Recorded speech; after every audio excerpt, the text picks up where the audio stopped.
episode focuses on what is investment discipline and do I need one?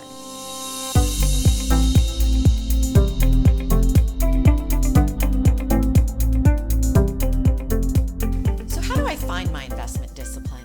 There's a simple way, and it comes with the way you look at the world. So are you an early adapter? Do you run out and get the latest iPhone? Do you consume new technology or the best restaurant in town? If so, the chances are that you are a growth investor. You like to adapt to early technologies and experiment and explore and be interested in learning. The other discipline that is sort of prevalent in the investment business is a value discipline. This is the person that drives their car to 150,000 miles, still uses a flip phone, is happy carrying their things around in a purse they've had for 15 years because it still works. And value investors take a very different view of the world than growth investors. Neither is better. You just need to know which one you are and then stick to that discipline. The most important thing about having a discipline is not whether you're a growth investor or a value investor, or if you just like to buy stocks with dividends. What's important is that you stick to your discipline. My first rule of discipline is don't ever chase stocks that you think you should have bought and didn't.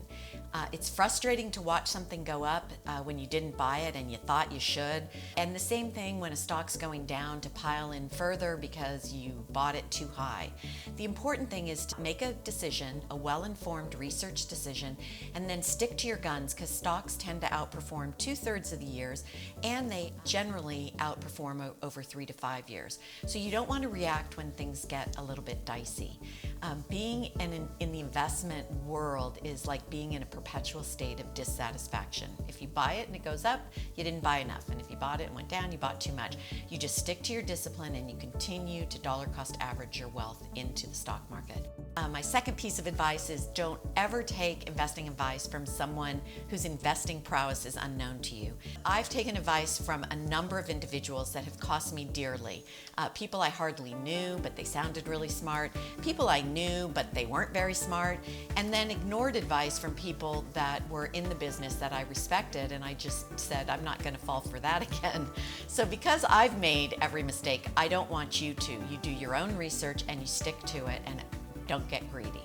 The third tip I can give you in this regard as it relates to your discipline is what we call in the business recency effect. This is where, and you'll see it in the stock market, where people see what worked recently and then they pile in right when all the smart money is getting out. You want to avoid recency effect at all costs and stick to your discipline. Buy some, buy a little bit more, buy great companies that you understand and can own for a lifetime.